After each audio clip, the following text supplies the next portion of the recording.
Hello, everybody. I am here this week with Nicky Scott, aka Dr. Compost, but Nicky wears many hats.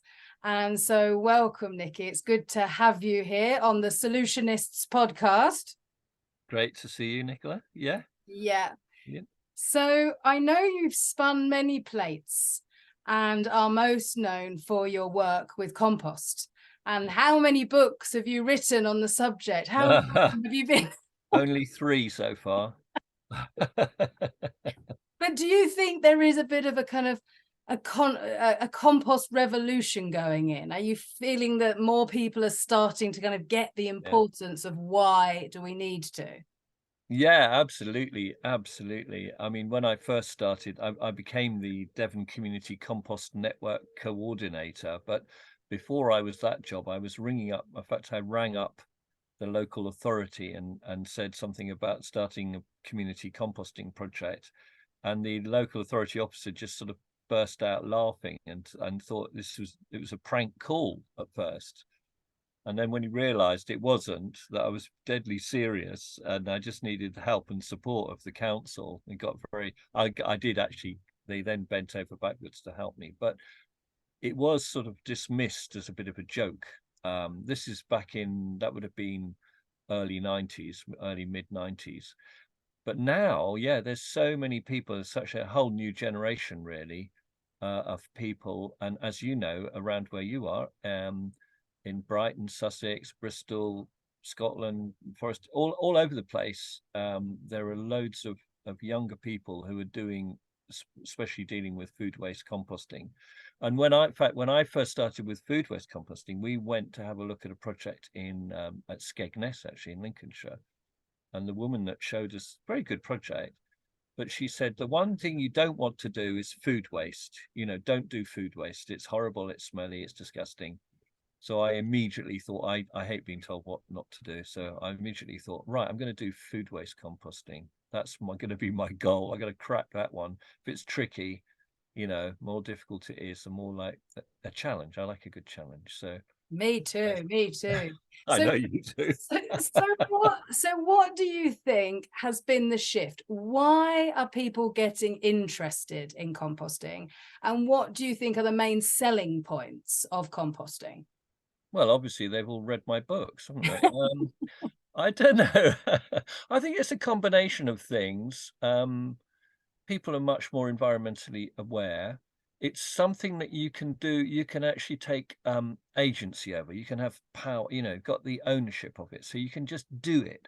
So one of the things that I've always said is you can. You know, everyone who's got a bit of land, particularly, can do a bit of composting. So you can take control of that and you can do something and you can make a really wonderful, valuable product and rebuild soil and grow plants in it and all the rest of it. So it's a very doable thing. And I was involved briefly with this project called the Complexity University with their Gigaton Challenge, which is happening all over the world. So I was suddenly on Zoom calls like this with a group of activists in India, or 2 groups in India, one in Hawaii, one in the Canary Islands, one in South Africa. Amazing young people, all who are trying to reduce their carbon footprint. So it's a very simple, quick way to sequester carbon as well. So I mean, there's so many reasons for doing it, but you know, you can increase biodiversity, you can build soils, you can hold water in the soil. You know, compost is an amazing thing, and it's a complete loop. It's a circular. It works with the circular economy, and what I like is the way that it can bring people together socially with a project, and they get very enthused and excited about it, and they hang out together, and when one of the projects I heard about very early on was in Glasgow, no, not Glasgow, sorry, Edinburgh, where there were a group of special needs. It was a Camp Hill community actually project, and they started going out into their local suburb of Edinburgh and just collecting materials and taking it back. And they had a young guy there who was too frightened to get out of the van, but loved going around on the route. And then after several weeks of it, he started just nipping out and picking up the odd sack and chucking it in the back. And then it took quite a long while, but he just loved it so much. And then everyone on the route got to know him, and it brought him out of himself, and he became, it just completely became a different person, socialized by that. So it can take so many different forms. The world of community composting is amazing, with everything from that to people doing kind of quite large amounts, growing lots of food, getting involved with biochar. It just goes on and on and on into all sorts of different things. And as you know, our own project developed into a whole reuse, recycle project, and it all started with compost. Well, Proper Job, for those that have not ever heard of Proper Job in Devon, it's worth being on the tourist trail, really, isn't it? If you go to Devon, people should go via Proper Job and in Chagford and see the next level of closing the loop.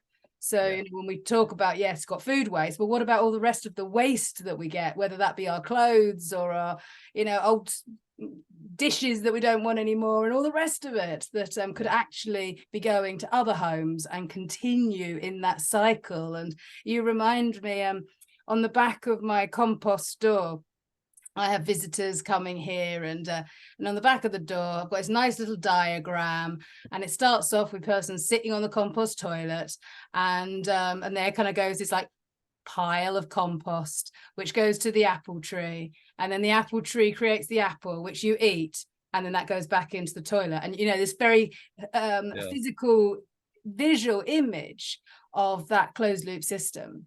And how we can start, I mean, most people, either heard of those little green Daleks in their gardens, but for those that are in blocks of flats and those that don't have a garden to be able to compost, this is where, the importance of finding a place in your community, and whether that's around on the village hall, the community gardens, the churchyards, there's a lot of land not being used. So it's kind of identifying, I suppose, first where it can be done, and then who can actually look after it and make sure it doesn't just turn into kind of some stinking pile, but actually by good management that it doesn't need to smell, and it can be turned into this this black gold, which is the life of everything that we eat. Absolutely. And one of my favorite projects, which we got involved because we had a national network, the Community Composting Network, and we did get involved with a project in Hackney in London, where they had these tower blocks on this estate, and what they were doing was throwing all the food waste was being chucked down the chutes that go into these huge massive great bins at the bottom. They call them paladin bins on wheels, they're huge. And then people would chuck cardboard down, and the cardboard would block up the chutes, and then the food would build up, and then the rats would climb up the chutes, and then the wasps would get in, and the flies and the cockroaches and the Solomon ants, and it stank, and it was horrible. And the council kind of went round and sort of berated the residents for not separating out things properly and putting them in the right bins, and they didn't get very far with the council. So the council then asked the local community project. So there was a guy, great big Scottish guy, in the basement, who used to run a kind of reggae club, and so everyone loved him because he did the music and everything. And then he called them together and said, "What are the problems on your estate?" So rather than telling them off for the things, they said, "Oh, it's terrible, the smell and the rats and everything." And he said, "Well, would you like me to help you? Would you like us at the community centre help you sort it out?" And they went, yeah. And said, "Well, we can do, with the Community Composting Network, we can devise a system that works." So what they did was they gave everyone on the estate bokashi. So bokashi is not really composting; it's a fermentation system using anaerobic microbes and bacteria and other things. And so you use that as your kitchen caddy, and then they would collect it every week. But because of the bokashi, it doesn't smell, doesn't attract rats. It wasn't being trucked down the chute anymore. And they, as a bonus, they collected the cardboard. So if you type your cardboard, and we'll recycle that, and we can use that as bedding in the worms, because they were also using wormeries. So they collected the cardboard and the food waste. So went around with supermarket trolleys, and they collected it all up, and they put it. They actually then composted it. So they then put it into an in-vessel composter called a rocket, and then they had a wormery, and they had a little community garden, and they got 100% compliance from everybody on the estate, because it was self-policed, because anyone who was not doing it was contributing to the rat problem. If they were carried on chucking their food down the chute, then they were part of the problem, not part of the solution. And it was very, very obvious. So they got this 100% compliance very quickly, and it all worked brilliantly. And the council, Hackney Council, wanted to roll it out. I think they did roll it out to other places in Hackney. So it can be done, even in those kind of in fact, it's particularly effective in those ultra dense urban situations. Because you can concentrate the food waste, and then you can deal with it very easily.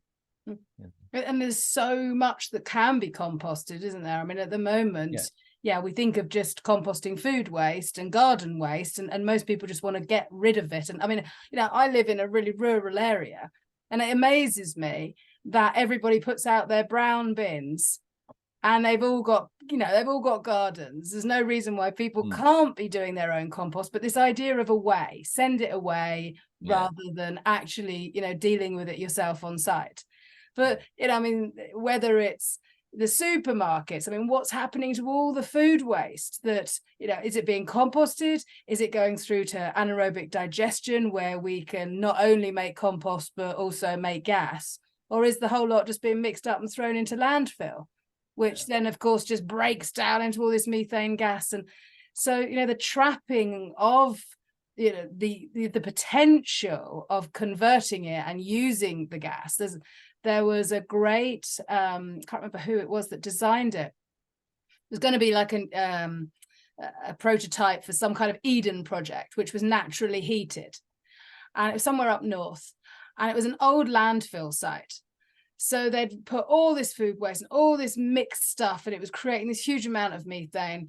And I said, well, how about we just kind of put a glass house over the top of it and trap this heat and turn this into compost, where we can actually grow plants, and not like, obviously the Eden project needs vast amounts of heat to keep it going throughout the winter.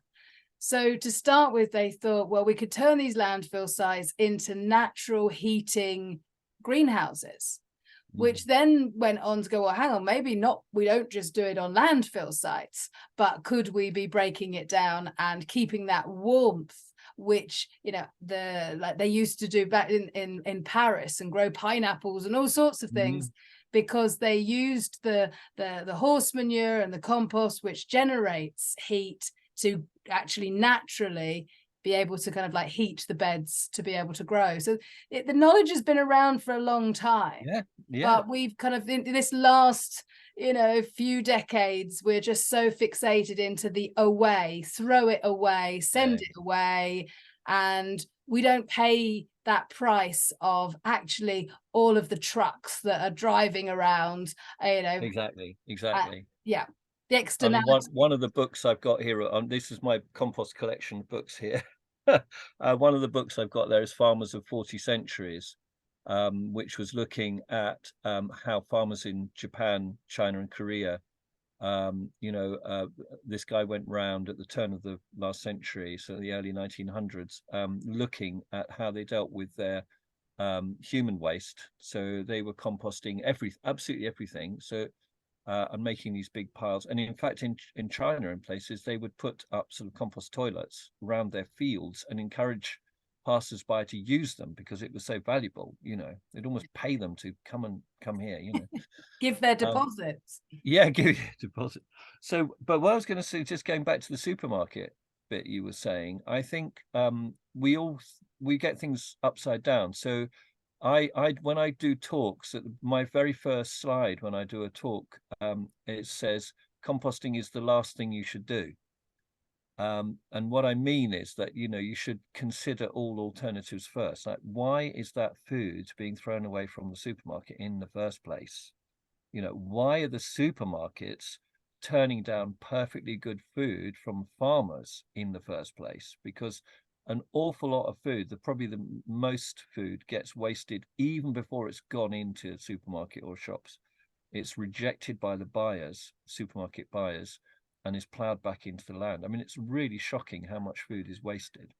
I mean, when the you can crazy consider. thing is, why, this imperfect, strange shaped vegetable can't just be made into soups and sauerkrauts and preserved and pickled Yeah, and jammed exactly. and chutneyed. And it seems strange that there isn't already large industry dealing with these, which as we both agree that people have got to just move on from the perfect cucumber and the perfect carrot. And does it actually matter once it's chopped up what shape it was in the first place?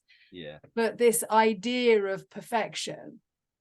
Well, I would actually take issue with what you just said. We don't want more large industries dealing with this stuff. We want things to be, we want things, I mean, in the old days, in the sort of homesteading days in the States and here, people were self-sufficient. I mean, check where you live out in the depths of the countryside, and I live on the edge of Dartmoor. When I first came here, I used to think, what did people eat before they had, trucks coming in with food in? What did they do? How did they survive here? Because, and I taught, it's within living memory pretty much. I mean, there's an old woman up the road. She died now, but my children really loved her, and we used to go up and hang out with her. And she was an old farmer's wife, and she'd moved into a little house in town now. She told me that her husband used to go into Exeter, which is over 20 miles away, with a horse and cart to go to the railway station to pick up feed for the animals. It would take him all day to get there, the horse and cart. And they'd load up and they'd stay, farmers would stay in a little cheap hotel by the railway station, load up and then come back the next day. And that's in sort of living memory. So, and farms were, and presumably before they had the railway, they would have been growing that food or farming in a way that was much more of a closed loop and circular. But now we just take it for granted that it's going to be, food has become commodified. So everything's commodified, and we're not thinking of food as something that, as you say, we could be making it wonky veg into wine or sauerkraut or preserves, or we could dry it. There's just so much you can do. And in fact, I've just been reading a book called Malabar Farm, which is very interesting. And it's an old set from the 30s, I think, in America, where they had a big farm that was all mixed. And during the book, things are changing within the commodification of food, and they realize they can't keep farming. They can't keep up all these different enterprises. So different farms are specializing on different things. And that's really, that breakdown into monocultures has happened pretty much within my lifetime. I mean, it's been accelerating. It's been going on for a little while, but pretty much since the Second World War, let's say. Well, you can go back to the First World War, but it's all very recent stuff that's happened. And we because it's so recent, we can go back to it, because we know what happened in the States when they started plowing up the prairies, ripping up those, God knows how long, millions of years old of prairie that were ripped up and were incredibly fertile, of course. They grew fantastic crops for a short amount of time, but they just completely depleted the soils, mined them, and then they blew away. And that's why they started the Great Soil Preservation Act of, I think it was Roosevelt, was it? I can't remember who brought it in the 40s. It was because they were actually meeting in the town, and a dust storm blew up, and it blew all around where they were meeting. So that's why it went to the top of the agenda suddenly, the soil program. Yeah, but we can learn from, also Cuba, how that's total revolution of all of a sudden, when there is no food being imported, well, what do? Dig for victory. It's when we've got to grow, then we will. But we're still sadly in a place where when you can get it so cheap in the supermarket, why would anybody bother? But there is a movement of people realizing that for good health, you are what you eat. Yeah. And so if we're eating this, plasticized food that has been sprayed with goodness knows how many chemicals, are we really going to be healthy? Is it possible to be healthy when what you're eating is so super processed? Yeah. And even, this kind of moves on to what we're eating now, people encouraging plant-based diets, and which absolutely has a lot of benefits to it, that eating less meat and less dairy, but that processing of plant-based vegan diets doesn't mean to say that it's healthy. It's not a whole food diet.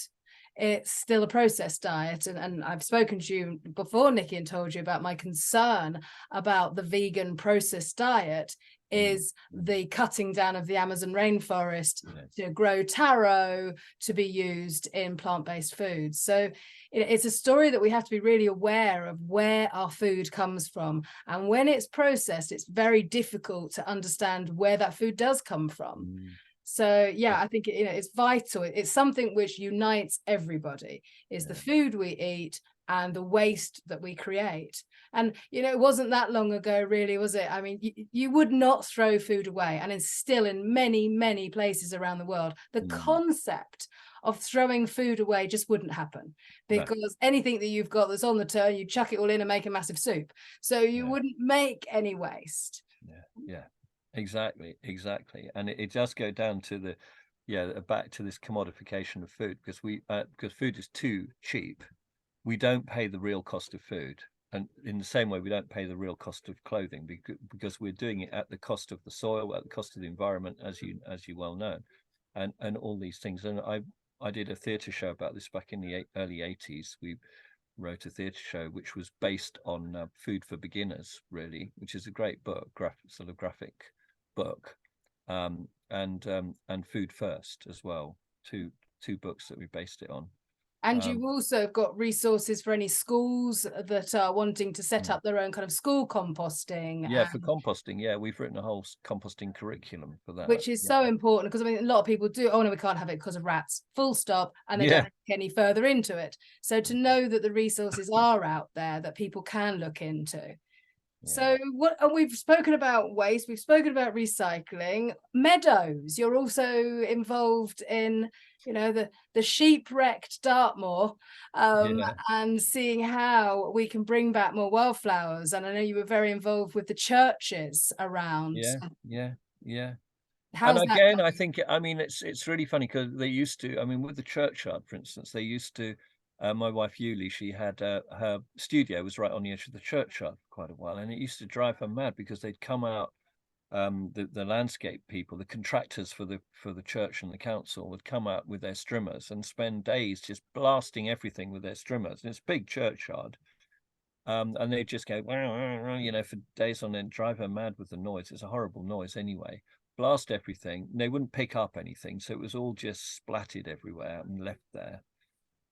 So I started a conversation then, finally. Well, Yuli started it, and then I carried on talking to them about, could we, leave some areas to be more meadow-like? Could we do so we got, my daughter actually came from UCL, University College London, with some of her professors and a whole team of scientists, and we got the Devon Wildlife Trust volunteers, and we did a day in the school and a day in the churchyard. We did a bio blitz, to record what was there. We managed to let them, leave it until we'd had our bio blitz, or at least leave areas of it so we could record stuff. And we found, did an incredible amount of data on that. And then we followed it up, and the More Meadows group came and helped with that as well. It was amazing. And now we have got a plan. The resistance though from people, our churchyard is right in town. It's got footpaths sort of crisscrossing it. So it's very, very visible, and people walk through all the time. And I think there's a sort of minority of people who are very vocal, who kind of think it's disgusting and disrespectful that you're not strimming. I really don't get the argument. Like, disrespectful not to be strimming and killing off the grasses and just leaving it in this ugly mash. I didn't get that at all, really. And one woman stopped me. She was really vehement. She said, "We have always trimmed the churchyard." And I said, "Really? Well, and when was the strimmer invented? We haven't had strimmers for that long. Maybe since the 70s, 60s, maybe at a push. So what happened before that? They were full of wildflowers and butterflies and bees and insects. They might have grazed them with sheep. Some of the churches around here, they actually let sheep on to graze and stuff like that. But yeah, there would have been a lot more. Well, that makes sense. And it's gradually changing. But so many people, when we were there, and you need to rake it up, and it's a huge job when you cut the grass. You leave areas and then cut it and then rake it up. So a group of us started raking it all up, even though they were trimming it, at least to do something to start the conversation going. But it's hard, but there are more and more churches doing it. There's Caring for God's Acre, which is based up in Hereford, Shropshire area, mainly, but they do work all over the country, and they have fantastic resources. Caring for God's Acre, they've really gone into it, and brilliant website. And then we've got a Living Churchyards project in Devon here as well. So there are more and more people doing churchyards and verges, and then there's people like Mary Reynolds in Ireland, who has her wonderful website, Mary, and she does lots of things with helping people wild their gardens. Just leave your garden to grow what it wants, kind of that kind of thing. Tweak it. And then on Dartmoor, yes, there was a group that started, just a few neighbours really that had land. They were quite rich, they're landowners, and they started some meadows, and then they had a sort of meeting. They held a meeting to talk about meadows, and they were just amazed how many people came. And then they started more meadows as an organisation, and then I've joined it a bit later as on the steering group, and we've got over 1,000 acres on Dartmoor now, Wow. on around Dartmoor. And then I said, why don't we just change the spelling from MOOR to MORE, and the world's our oyster kind of thing, like move it out. So now we've got Meadow Makers Forum, and we've got people all over the place, mainly Cornwall, Somerset, Devon, Dorset, all over Devon, but we have people in Oxfordshire and further afield as well. So anybody that's listening, if in any way you could want to help the little bees and the butterflies and the insects and life, then check out how you can help. And as you know, I'm not rich, but but we do have a community meadow which I manage, which is 4.5 acres. But I have got the smallest meadow on the website, which is my shed roof. So I've got a shed. In fact, I've even got a smaller one now. I've got the shed roof, which is on the website, but I've also got orchids growing in a trough now, which is rather good. Just an old sink. Yeah. So you can make a meadow, literally pocket handkerchief sized, but obviously the bigger the better, and the way you manage it. And people say, well, where'd you get the seeds? But actually, you've normally they're all there. If you leave things alone, nature fills the void. It's all there. When you're in your lawn, when you're mowing it, rather than mowing it, do no mow May at least. Well, and then extend that into June, maybe July, and you will get. You will be amazed. You'll be the amazed. First time when a few years ago I encouraged my mum to do the no mow May, and she'd never seen anything but green in that lawn. And then all of a sudden to see all these different flowers that nobody would have had any idea that they were there. It just looked like green grass. Because over the years it had been cut and taken away, it was actually a really great diverse amount of different plant life there just in a lawn. So I think the no mow May movement has been a really, really great kind of movement to help. So before we end I'd love to just touch on the idea that you've had for us to write a book together. So tell us more. What do you think, Nicky? Well, it's still churning around my head, but as you know, Janine Benyus's book on biomimicry is such a great book, and you told me ages ago to read it, and I realized I'd had it on my shelf and hadn't actually read it, because I keep being diverted by so many other books to read. But anyway, I read it, and then as soon as I'd finished it, I thought I've got to start at the beginning again, because there's so much in that book. And the bit that I really like, so you are a solutionist, and I love that, and I love being and I'm quite pragmatic. I like to get things going, get things started, and do stuff. I think you're a solutionist too, Nicky. Oh, okay. I didn't want to. You've got to. Well, you see, people ask me, how can I be a solutionist? And I say you've got to have had 11 good solutions. Okay. 11. Okay. I reckon that you've ticked that off. All right. I'll have to go and think about that. But yeah. Okay. So I did have this idea of doing a podcast, a bit like we're doing now, really, but with the community composting network, because we got the composting in the community network up and running virtually, but we've also got the mycelium network. We should give them a plug. And we did talk about that on both of the networks of doing it, but it's sort of getting it, someone who's going to record it and do it. But the idea really was to sort of promote all the fantastic projects that there are, all the good news stories, because we hear so many bad news stories. We want to hear positive news and have a lot of really good positive news stories and how you can get involved. And, you know, everybody that's doing something positive, someone that's contributing towards the solution, is not contributing towards the problem. So that's what I like to see. And when people sort of throw their hands up, you know, and say it's just a drop in the ocean, as my daughter painted when she took over cabin in our garden as her bedroom, she painted a little mural, and she said, yes, it's just a drop in the ocean, but the ocean's made up of drops, which is really good. That's great. I think that was from Mal Webb, actually, but who's a fantastic from the Formidable Vegetable Orchestra. And if you haven't heard of and their other things, Formidable Vegetable Sound System, yeah, which are absolutely another, you know, Charlie is a brilliant solutionist too.